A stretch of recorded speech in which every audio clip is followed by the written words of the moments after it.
কিন্তু চাকরি করবো। কৃষ্ণ হরে রাম হরে হরে হরে কৃষ্ণ। তো 4 দিন পরে কালকেরা 25 তারিখ, 26 তারিখ, 27 তারিখ, 28 তারিখ চক্ষুদার পুজোয় আমি যাব। আর কেউ নেবো না। কাকা যে মেলা দিন রসগোল্লা খায় না, এইবার যে বড় বাবা কি দোষ কও। পূজার টাইম পড়ছে, হ্যাঁ আমার কাপড় লাগবো কিছু, মার্কেটে যাবো। ও মার্কেটে যাবা? তুমি আমার মার্কেটে যাবে? তোমার বিধবা শাড়ি তো তোমার আছে, একটা এনে দিছি। আর একখান দরকার হয়, বিধবা শাড়ি এনে দেবো। তুমি কি আর অন্য শাড়ি পরতে পারবা?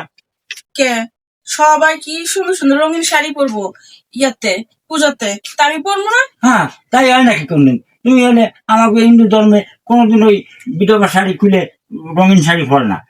তোমার লাগে টাকা, তুমি কিছু নিয়ে যাও, মজাটা দেখে। না, আমার কিনা দিতে হবে। শাড়ি কিনে দিতে হবে? হ্যাঁ, আমি মার্কেটে যাবো, তুমি টাকা দেন। আরে বৌমা, তুমি বুঝ দিছো না। তোমার টাকা দেবো, পয়সা দেবো, সবই দেবো, কিন্তু বিধবা শাড়ি ছাড়া তুমি কিনতে পারবা না, আর কিনতেও পারবা না। কি আমার কি এমন বয়স হয়ে গেছে যে আমি বিধবা শাড়ি পরে থাকবো? আমাদের সমাজে একটা নীতি আছে, মানসিক গ্রামে সবাই একবার দাঁড়িয়ে ধরবে আমার, শেষ করে আমাকে এক করে বানাতে হবে। বোঝো না তুমি? তুমি বিধবা শাড়ি আমি তোমার একটা এনে দিবান, যাও এনে যাও। দেখেন বাবা, আমি পারবো না, আমার লাগবে এখন দেয়, আমি যাবো না এখন থেকে। তোমার দেবো? কি দেবো? টাকা দিবেন? টাকা? ও টাকা, টাকা, টাকা। আমি কিন্তু টাকা কিন্তু বেশি করে দিতে হইব। আচ্ছা, আমি একটা শাড়ি দেখেছি, খুব সুন্দর, নতুন বাড়েছে। নতুন কি বিধবা শাড়ি না রঙিন শাড়ি? রঙের শাড়ি, বিধবা শাড়ি দিয়ে আমি কি করবো? তারপরেও কোটিতে তুমি রঙিন শাড়ি পরো। আচ্ছা, রঙিন শাড়ি যদি তুমি পরো, তাহলে নাকে ফুল দাও, হাতে চুড়ি দাও, শাখা দাও, কপালে সিঁদুর দাও। দিলাম, হ্যাঁ, দিলাম। ছেলে গেছে মরে, তুমি এনে সিঁদুর দিয়ে ঘুরে আবার রঙিন শাড়ি পরে, সে কিরাম হবে? আরেকটা নিয়ে নেবো, ছেলে আছে না, ওটা নিয়ে নেবো। ও, সন্ধ্যায় নিয়ে নেবা? হ্যাঁ। হ্যাঁ, হ্যাঁ, সন্ধ্যায় কি তোমার বিয়ে করবে?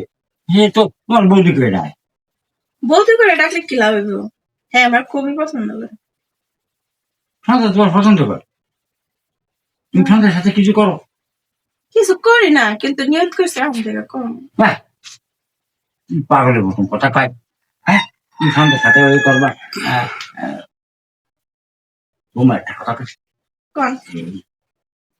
মানে আমি তো দেখি তোমারে ওই যে রমেশের সাথে যা করতে করতে মরে গেছে রমেশ, ওই কাজটা যদি তোমারে দিই, তাহলে সন্ধ্যার সাথে তুমি বিয়ে, সন্ধ্যাতে অন্য একটা করে দিয়ে মেয়ে এনে দেবো, আর চাকরি পাবে। তাহলে সমস্যা কি?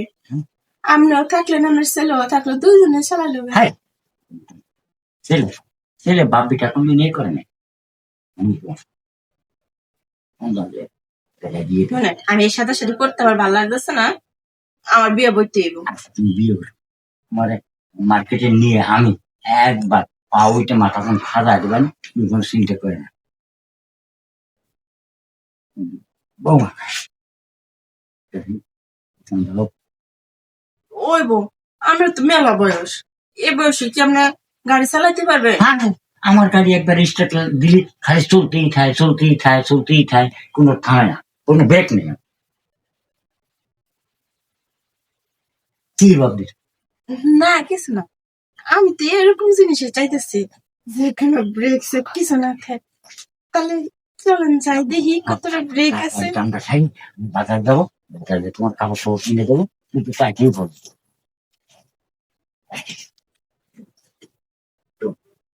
ভালো রে দেখ।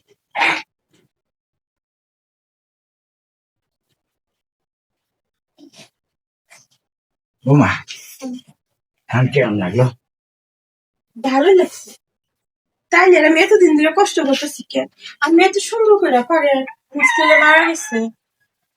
তুমি তো বোকা, তুমি আইসে আমার ধরো মাঝে মধ্যে আসা না, আইসে তুমি স্মৃতি দিলে তো আমি বুঝতাম যে বৌমা আমার কি করতেছে, তুমি তাও দাও না।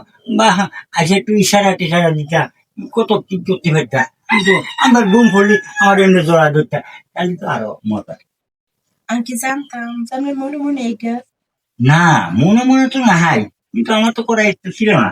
এখন তোমার স্বভাবের জন্য আমি করবো, তুমি সন্ধ্যার সাথে করবা, যদি আবার ভারী কোন জায়গায় যাও, এই জন্য আমি তোমার আমি যেতে হতেছে বাইরে আমার লাগবে হাতে ব্যাগে সামান লাগবে তুমি এখানে যাও, তুমি ফ্রেশ ট্রেশ হয়ে আসছি মানে মার্কেটে